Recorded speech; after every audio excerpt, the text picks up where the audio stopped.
This is Positively Farming Media. Hello, my gardening friends, and welcome back to the Just Grow Something podcast. In most areas of North America, we are quickly approaching the time where we can start finally planting after the gardens have had a long winter slumber. In regions further south, you're already primed to put your cool season crops in the ground.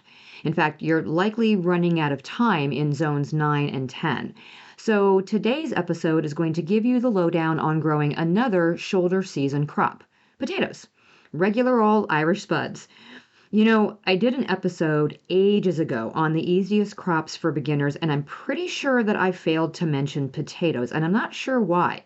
They are, in most climates, super easy to grow without a lot of fuss. Your yield definitely improves if you follow a few techniques, but you can grow potatoes just about anywhere. From big, long, in-ground rows to raised planters, old bathtubs or wash basins, buckets, grow bags, just even pots on your patio. So even if you don't have hundreds of row feet of space to grow russet potatoes for your entire family for a year, everybody has space to maybe do some fingerling potatoes or some small boiling potatoes for at least a few meals. Of course, there's a great sense of satisfaction dumping the dirt out of a pot or digging into the soil and pulling up a potato plant and seeing all those little potatoes hanging from the root system. And the flavor and the texture of new potatoes are just fantastic. Ready to grow some spuds? Let's dig in. Hey, I'm Karen, and I started gardening 18 years ago in a small corner of my suburban backyard. When we moved to a 5-acre homestead, I expanded that garden to half an acre, and I found such joy and purpose in feeding my family and friends. This newfound love for digging in the dirt and providing for others prompted my husband and I to grow our small homestead into a 40-acre market farm. When I went back to school to get my degree in horticulture, I discovered there is so much power in food, and I want to share everything I've learned with as many people as possible. On this podcast, we explore crop information, soil health, pests and diseases, plant nutrition, our own nutrition, and so much more in the world of food and gardening. So grab your garden journal and a cup of coffee and get ready to just grow something.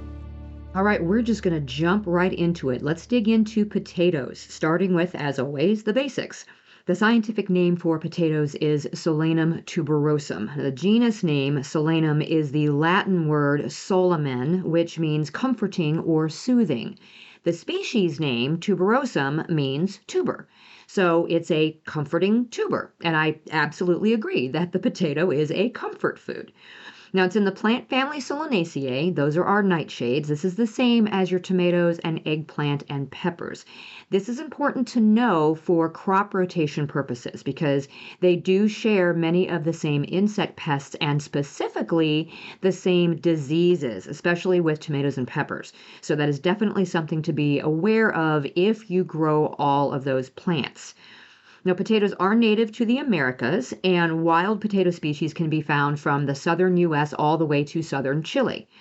The potato was originally believed to have been domesticated by Native Americans independently in multiple locations, but later genetic studies traced a single origin in the area of present-day southern Peru and extreme northwestern Bolivia. Potatoes were domesticated there approximately 7,000 to 10,000 years ago. So domesticated potatoes have been around and in our diet for a very, very long time. Now, potatoes were introduced to Europe from the Americas by the Spanish in the second half of the 16th century, which is why I find it very funny that we refer to them as Irish potatoes just to differentiate them from sweet potatoes when they both originated in the Americas. I mean, I get it. They were heavily developed as a crop after they landed in Europe, and residents in Ireland depended on them as a staple. And of course, the potato famine there caused a lot of immigration, and those Irish immigrants brought the culture of the potato to the U.S. But I'm curious what the rest of the world refers to them as. It's got to be something different, right? Until the early 1990s, most potatoes were grown and consumed in Europe, North America, and countries of the former Soviet Union. But now they are such a staple food in many parts of the world and an integral part of much of the world's food supply that is changing. China is now the biggest potato producer, and almost a third of all potatoes are harvested in China and India. Potatoes are actually the world's fourth largest food crop after corn, wheat, and rice. So they definitely have become an important food stuff for us. And so it's a good reason to just grow them ourselves. So let's talk about the cultural significance and ethnobotanical uses. Remember, ethnobotany is the study of a region's plants and their practical uses through the traditional knowledge of a local culture and its people. These uses are cited as a historical and anthropological resource. Never ingest the parts of any plant without being absolutely positive of its effect upon the human body, please. And on that note, all of the green parts of the potato plant contain a toxin known as solanine, and they should not be ingested, which is also why you shouldn't eat the tubers if they are green below the skin. Now, oftentimes the green skin just means it was exposed to excess sunlight, and if you peel it back, it's fine. Unless you see the meat of the tuber is also green, and then it should be tossed in the compost. Now, the potato was used in folk medicine for the treatment of burns, corns, cough, tumors, and warts. And this is the one that gets me. Reportedly in Europe, raw potatoes were tied behind a person's ears to treat delirium. Look, if I'm delirious, I can think of a few other ways you could use potatoes to calm me down, like make me some vodka from the potatoes and treat me that way, okay? Don't tie potatoes behind my ears. That's just going to tick me off and maybe make me even more delirious. As far as nutrition goes, a 75-gram serving of diced white potatoes contains 52 calories, 0 fat, 12 grams of carbs, and 1.3 grams of protein, and is a good source of vitamins C, B6, and potassium, with a little bit of magnesium and iron to boot. So, does all this make you want to grow potatoes? Good. Here we go. Let's talk about the in-ground cultivation of potatoes. Now, potatoes are a cool season crop, and most varieties need between 60 and 120 days to mature. This is going to depend on the variety and the type of potato you are growing. You can pick them young for baby potatoes, you can let them mature to very large potatoes for storage, or you can harvest them anywhere in between those stages. Now, a lot of time, I will plant 2 rows of the same variety, one to harvest early as small new potatoes that we can start eating right away, and then one to grow to full size for storage through the off season. You can do this with containers too, by having some designated as early and some as late. Now, potatoes are typically planted from what we call seed potatoes, not actual seeds. The seed potatoes are just the best specimens from a crop the year before, put in storage, and then used the following year for planting. This is true whether you save them yourself, use potatoes from the grocery store that have sprouted on you, or you order seed potatoes from a supplier. That's not to say that potatoes don't produce seeds. They can. Potato plants do bloom and they will set fruit depending on where you're gardening and what your weather conditions have been. We get them pretty frequently on ours. They're small little clusters of fruits that look like tiny little wild eggplant or the fruits of those deadly nightshade weeds that you might see. Again, they're all in the same family, so that makes sense. And these fruits are not edible, but they do contain hundreds of seeds. So if you were to harvest and replant these, though, the seeds may not grow, they may be sterile, and the plants will not necessarily grow too true to type because there are literally thousands of cultivars of potatoes out there now. Many of them are hybrids of some sort. So I would recommend sticking to seed potatoes unless you want to experiment with growing from seed, which I mean, I'm all about a good experiment. So knock yourself out and let me know the results. I would love to see that. Now, if that's what you want to try, stick with the more specialty varieties or the heirlooms and stay away from the more commercial ones. So choose like a German butterball instead of a Yukon Gold. But I digress. Let's go back to actual seed potatoes, okay? Growing potatoes from actual seed potatoes is easy. Like I said, I don't know why I didn't include them in that episode about the easiest things to grow for beginners. Maybe because it requires a little bit of effort in mounding them several times during the season, which I no longer do, by the way, and we'll talk about that in a minute, but it really is simple to grow them.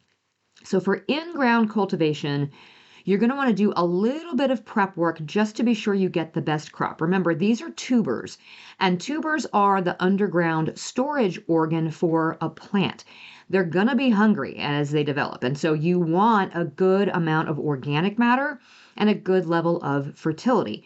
If you're struggling with any of that in your soil, work in a good amount of composted manure or a high quality compost the season before planting, preferably. You can do this just before planting if your compost is really well broken down and is biologically active. We just don't want it to be too hot so it won't burn your plants. But no, they do appreciate fertile soil and a soil that is loose without a bunch of obstructions to block the tubers as they grow. Tight soil is going to mean smaller spuds. So if you have heavy clay soil like we do, you definitely want to be adding a bunch of organic matter. They actually like the texture of a sandy soil, but if your soil is extremely sandy, adding organic matter is also going to be a requirement just to be sure you've got enough fertility to feed those tubers. The ideal soil pH level for potatoes is somewhat acidic, between 6 and 6.5, but they will actually tolerate soil with pH that goes as low as a 5. You do want the soil to be well drained, though, so the tubers don't sit in the water and rot.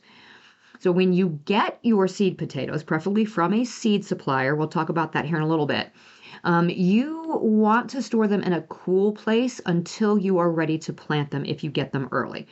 Once you're ready, you're going to cut those seed potatoes up into pieces to increase your yield. Can you just toss a whole potato in the ground and get more potatoes? Yes, but if you cut it into multiple pieces, each having a couple of those little eyes on them, which is the point where the sprouts come out, then you've just multiplied your harvest. Each piece of a seed potato can produce as much as 2 pounds of potatoes per plant. So you want more plants from the same number of seed potatoes. So slice them into pieces that weigh around an ounce or so. That's about half the size of a chicken egg, each with 2 or more eyes or sprouts on them.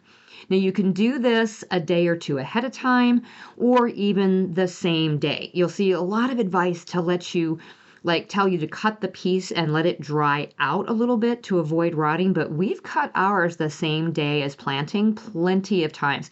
We've never had a problem with the seed potatoes rotting in the ground, and we have pretty wet springs in our area. In fact, Wood Prairie Family Farm, who are seed potato suppliers in Maine, where I used to get my seed potatoes, they do the same thing. They slice as they plant. But it may be more convenient to plop yourself down in front of the TV and watch a show and cut them up at the same time. So I get that. Just don't cut them too early or they can start to dry out and that will affect their germination. You can also get an earlier germination by warming those seed potatoes up in the house for a few days right before you plant them. So keep them at around 70 degrees Fahrenheit for 2 or 3 days ahead of time, and you'll cut down on the germination time outside. So cold storage while you're waiting to plant, then warm them up just a little bit before they go in the ground. Oh, and the only reason that I don't get my seed potatoes from Wood Prairie anymore isn't because I don't like them. I love them. It's just because we plant like 200 to 300 pounds of seed potatoes every year now. So I have to get them much more locally than that, or I would be spending a fortune. But I will link to them in the show notes if you want to check them out. They have a lot of fun varieties and heirloom potatoes too. So when you are ready to plant your potatoes, check your soil temperature or use an online tool that shows the soil temperatures in your area. I will link to one in the show notes. You don't want to plant your potatoes until your soil reaches 45 degrees Fahrenheit, about 7.2 Celsius, or above in the spring. You want them in early enough that they'll put most of their green growth on when your air temperatures are no higher than 70 Fahrenheit or 21 Celsius, but you don't want them in too early or they'll sit too long in the soil without sprouting and they could rot. So when you plant your potatoes is going to depend on your region. In my area, this is typically around St. Patrick's Day, go figure. Usually sometime between the 3rd week in March and maybe the 1st week in April is typical. You don't want the soil to be saturated when you plant. Cool soil is fine, but cold and wet is not. So you're just going to have to time it a little bit. Now, when you're putting the potatoes in the ground, plant the seed pieces cut side down about 10 to 12 inches apart, or 25.5 to 35.5 centimeters apart, in trenches that are about 3 feet or just shy of a meter apart. If you want fewer but much larger potatoes, or for like a naturally large potato like a russet, you might want to space them a little further apart, like 15 inches or 38 centimeters. If you want lots of little new potatoes, then you can space them a little bit closer together. Do these a few different ways until you land on a spacing that seems to work for you, or do a combination of both. We plant slices in the rows for the new potatoes a little closer together than we do the ones for storage purposes, because we want them to have lots of room to get larger. Now, how deep in that trench? Here's a little trick. If you are planting somewhere further north in the northern hemisphere and your soil temperatures stay cooler for longer, you can plant your potatoes as shallow as 1 inch deep, or 2.5 centimeters. This will allow the seed potatoes to get more of the sun's warmth and germinate more quickly. Then you will absolutely want to hill those up as they grow to protect the stems and protect the tubers that will be growing underneath. Now, if you're in the south or a warmer region, you can plant yours deeper, like 4 to 5 inches deep, or 10 to 12.5 centimeters. This will keep those tubers cooler as your air temperatures begin to quickly rise in the spring and make it easier for them to germinate and thrive. It can take as long as 3 weeks sometimes for seed pieces to sprout, so keeping them cooler or warmer, depending on your climate, can be the key to getting those healthy sprouts. So now, here's the thing about hilling potatoes. I was taught that you mounded the soil up around your potato plants to encourage more tubers. I mean, literally mounding them up to where there was only a few inches of growth out the top, and you would do this over and over again throughout the season until they started to flower. It turns out that this is only really true if you're working with indeterminate potato plants. Just like there are determinate and indeterminate tomato varieties, the same goes for potatoes. But unlike what I was led to believe, a lot more has to do with how the foliage, flowers, and berries grow, and very little to do with the actual tubers themselves. So indeterminate potatoes can produce a slightly larger yield, but the real difference is that determinate potatoes just mature more quickly. They are the early and mid-season varieties, the plants that are fairly short. They usually stay around 3 foot tall, and they produce most of their flowers all at one time, just like our determinate tomatoes. Indeterminate potatoes are usually the late season varieties because they need a longer time to mature, and those plants continue to grow bigger with longer stems and lots of flowers as the season progresses. These are the ones I usually call potato vines because they just seem to keep going. Again, like our indeterminate tomatoes. So when potatoes are growing, the tubers form on stolons, those long, thin stems that emerge out from the main stems. So the thought is, or was, that the longer the underground portion of the plant, the more stolons that the plant might grow. So yes, if you have an indeterminate potato plant that will put out growth over a longer time frame, you might be able to increase your yield by increasing the amount of that stem that is underground. So this is the idea behind hilling up around the stem. But increasing production is not actually the most important reason why we should be hilling our potato plants. And yes, you can get away with not hilling them at all, determinate or indeterminate, right? Hilling potato plants as they grow actually just helps to protect the stems of the plant as they grow, and it covers the potato tubers as they develop. Remember, I said earlier that potatoes may turn green if they are exposed to too much daylight. So while peeling that back may make it safe to consume them, the overexposure can actually make them taste bitter. Plus, the more they're exposed, the more possibility of them being damaged before you get a chance to harvest them. So if you plant deep enough from the beginning, you may not need to mound around your plants. If you need to plant shallow, though, because you need that sun to warm the tubers, then you will absolutely need to hill these up. So once the plants are up out of the soil by about 4 to 6 inches or 10 to 15 centimeters, start hilling them up by using a hand hoe or a good rake to just mound the soil up around the base of the plant. You can do this once really good, or you can continue to build a nice big hill as the season progresses, mounding up the soil from between the rows, or even just adding fresh layers of compost a couple of times if you don't want to dig or rake. Another way to do this is to just add a heavy layer of straw mulch. Our least back-breaking method to this is to be sure that we plant about 4 inches beneath the soil, come back through once to mound the plants really well once they've hit about 6 inches tall, put a nice deep layer of straw mulch down on top of those mounds, and then just call it good, right? The mulch, of course, is going to help keep the weeds at bay. It keeps the soil moisture nice and even. It keeps the soil cooler for longer as the days start to heat up. And only doing this one time saves our backs and saves time. Now, what you decide to do is entirely up to you. Play around with different techniques and see what calls to you. And fair warning, your technique may change as you get older. Hilling potatoes was no big deal 15 years ago. These days, yeah, I'd rather spend my energy elsewhere.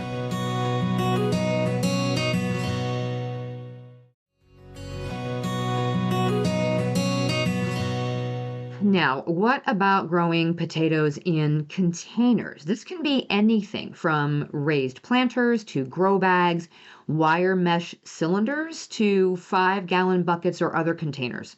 So you want to put about 3 to 5 inches or 7.5 to 12.5 centimeters of soil compost mixture in the bottom of your container. And then put your seed potato pieces on top of that, and then cover them with another 3 to 5 inches of soil. Instead of hilling, you can continue adding soil as the plants grow, all the way up until the container is full. And then to harvest, in big planters, just dig under the plants and pull the whole mass up. But if you grow in bags or in buckets, then you can just turn the whole thing on its side and dump out the contents. And if you're doing this in wire mesh cylinders, pull the cylinders up away from the plants or disconnect them from the side and just let the whole mess fall apart and pull your tubers out. Easy peasy. Your biggest concern with containers of any kind is drainage. I would not recommend using old wash tubs unless you've drilled holes in the bottom for drainage. If you use something with a solid bottom on it, then you're likely going to end up with rotted potatoes if you get too much water. So have a plan to mitigate that. Other than that, everything else that you do with potatoes in containers is the same as what you do in ground. So let's talk about like water and nutrient requirements, regardless of where you're growing potatoes. They will do well with a little bit of feeding every now and then. It takes a lot of energy and nutrients to grow those tubers. And so if your soil is depleted at all, the tubers will suffer. So side dressing about 4 weeks after planting with a little bit of fertilizer or amendment that is mainly nitrogen will give them a really good boost. You can do this again about 2 weeks later when you hill them up.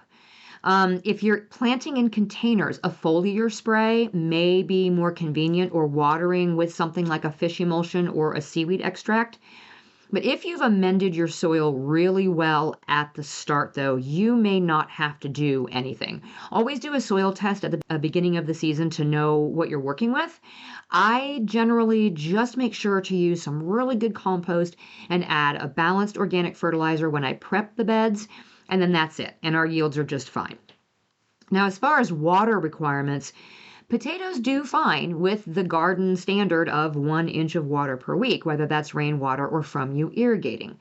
Of course, the heavier you mulch, the less you'll have to water, especially if your area generally gets some really good spring rains. Just know that if you have that nice sandy soil that potatoes seem to like, you also likely need to water more frequently because your soil doesn't hold water as shallowly in the soil as like our clay soils do here. So make sure if you have to water, and this includes containers, Be sure you're doing it deeply and thoroughly. So if you check the soil with a trowel and it's only wet a couple of inches down, keep watering until that soil is saturated. Just make sure it's getting it about once a week in those dry periods. Now, let's talk about pests. There are two main potato pests, and those are the Colorado potato beetle and, to a lesser extent, cutworms. Most everybody you'll hear complain will be about the Colorado potato beetle. Now, these beetles overwinter in the soil and they become active in the spring, right about the same time that potato plants begin to emerge from the ground. The larvae and the adults feed on leaves and they can completely defoliate your plant. They can also attack other plants in the nightshade family, including your eggplant, tomatoes, peppers, and ground cherries. Many pesticides are ineffective. Your best bet is to make sure that you keep your garden free of weeds that are in the same family, like the nightshades and the ground cherries, so that they don't become a host for the pest. And then you are regularly going to have to check your plants for the orange egg masses that are on the undersides of the leaf. Now, if you have a small garden, hand picking like this can absolutely be effective. Just pick them off, drop the adults and the larvae into a pail filled with soapy water, or if you find the egg masses, just remove or crush the eggs. Of course, new adult beetles can fly into the garden, so be sure that you check your plants regularly. If they do become a problem, you can cut down on the population by only growing potatoes every other year. But this only really works if none of your neighbors is growing potatoes within about a half-a-mile radius. The good news is lady beetles eat potato beetle eggs, so planting things that help attract ladybugs may help your situation. And like I said, that other pest is cutworms. They will chew off the potato stem at the soil line as it sprouts. They're not specific to potatoes, and there are a bunch of different varieties of these worms depending on where you live. If you have them, you likely have already experienced them, maybe in another crop. The best bet is to remove weeds, which can serve as alternate hosts to the larvae, and then rake up your garden surface really good before you start to plant, maybe a week or two ahead of time, to expose any larvae that have lived through the winter, and this will expose them and help to kill them off. Now, as far as diseases are concerned for potatoes, anything that affects tomatoes or peppers or eggplant, like early blight or late blight or verticillium wilt, can affect your potatoes too. So proper crop rotation is very important if you have experienced any of these diseases in your area. Potato scab is another one to watch for. This is a bacterial disease that causes dark, rough, corky spots on the skin of the potato tubers, but it doesn't rot them. Now, they may be ugly, but they are completely edible, so this is not as bad as the other soil-borne diseases that can cause a complete crop failure. And once disease spores are in the garden, it is often really difficult to get rid of them. So this is why it's recommended to always use certified seed potatoes. You're not going to be bringing in any diseases with your seeds if they come from a certified grower. Now, you can't guarantee that's the case when it comes to planting the potatoes that you bought at the store that decided to sprout in your pantry. Can you grow those? Yeah, for sure. But you do run the risk of bringing a disease into your garden soil. So know that risk before you do it. Or only plant those store potatoes in a container where you can change the soil out if it ends up contaminated. And there's one more thing that's not really a disease. It's considered a potato disorder. It's called hollow heart, and it causes there to be an irregularly shaped hole in the center of the potato tuber. It's caused by periods of lots of water and then too little water, or it can be caused by not having enough nutrition in the soil. Now, it does not affect the taste or the safety of the potato, but if you've experienced this in the past, be sure to water regularly and add fertilizer or amendments according to your soil test to prevent this from happening in future crops. All right, so how do you know when your potatoes are ready to harvest? Tubers will start to develop right around the time the potatoes blossom, but don't count on this as your only indication. Your plants may not always give you blooms. This is going to be variety dependent and weather dependent. Although I hope they do blossom for you because it really is so beautiful, truly. I think it was Marie Antoinette who used to wear potato flowers in her hair. They really are very pretty. But even if they don't bloom, you'll still get tubers. Know the average maturity date of your plants when you plant them and use that as a guide. The good news is potatoes can be eaten anytime after the tubers start to develop. If you want to check to see how mature your potatoes are, or you want to start picking them early for new potatoes, just pull back some of the soil from your hill or dig some soil out from around the plant in your container. You can actually pull potatoes from the plants as you want them and then leave the rest of them on the plant to continue to develop. Just make sure you cover the soil back up again. New potatoes, I keep referring to new potatoes, those are tubers that are dug before their skins have thickened and become tough. The tenderness of the skins makes them just a little bit more special. They're very tender and the texture is kind of silky. Usually you're looking at about 7 to 8 weeks or so after planting for new potatoes. So if we plant mid-March, usually by mid-June, we can start digging new potatoes. In fact, we used to plant blue potatoes alongside our other varieties so that we could harvest red, white, and blue new potatoes in time for 4th of July. It's fun. You should try it if you're in the U.S. anyway. If you want to dig the whole plant for new potatoes, just remember that the new tubers will have formed above the seed piece that you planted. So you should dig down at least a foot or so with a spade or a shovel and sort of like wedge it up and turn the whole plant upside down to pick the little tubers. Now, if you want some new potatoes and some mature potatoes, harvest some of the plants and leave the rest. Or, like I said, dig out what you want and then just cover the other tubers back up again, whatever's most convenient for you. Now, for potatoes for storage, you should harvest mature tubers after the plants have dried or when you see that those tubers have reached their full size, and you want to do this while the soil is dry if possible. The skins are usually thickened on those potatoes about 2 weeks after the plants have died back. But if they're full size and you want to clear the space in the garden, you can pull them and put them in a warm, well-ventilated area to allow the skin to set. So for mature tubers, it may be easier to dig the hills using a spading fork, or you can use a shovel or a trowel. Be careful not to pierce or cut the tubers with the fork tines or the edge of your shovel. It's going to happen, trust me, but just try to dig under them as best you can and lift them up out of the soil. Of course, if you planted in containers, you can just disassemble them or dump them, and this makes the process a heck of a lot easier, and you actually have less chance of damage. Now, if you do cut into potatoes as you harvest them, just sort those out. Don't store those. Eat those first because they won't hold.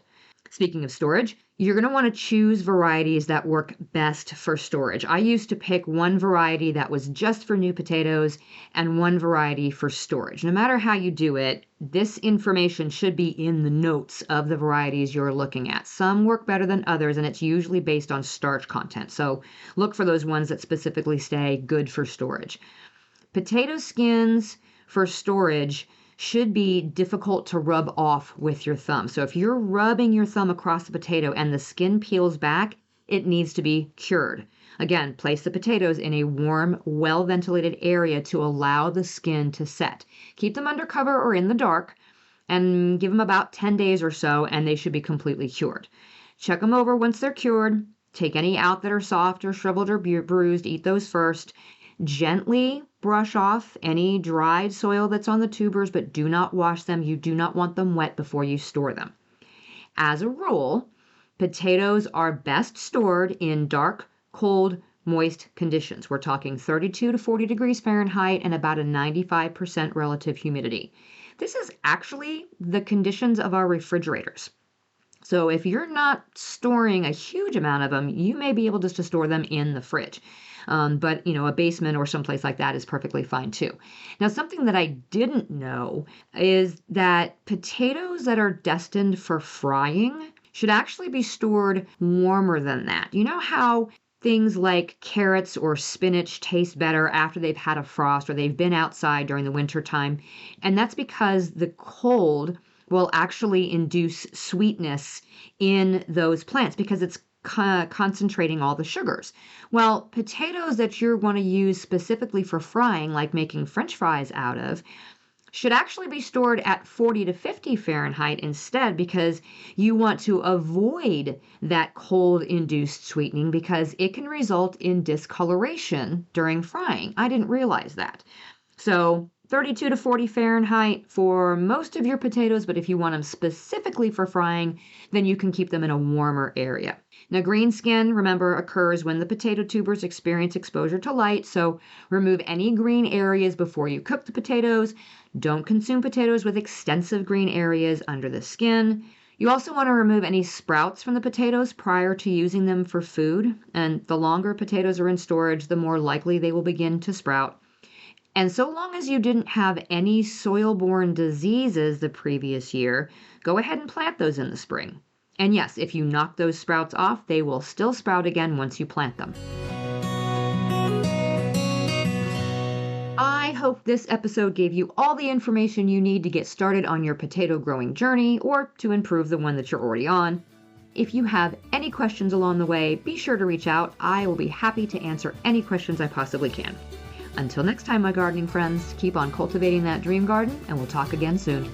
You just finished another episode of the Just Grow Something podcast. For more information about today's topic, go to justgrowsomethingpodcast.com, where you can find all the episodes, show notes, articles, courses, newsletter sign up, and more. I'd also love for you to head to Facebook and join our gardening community in the Just Grow Something Gardening Friends Facebook group.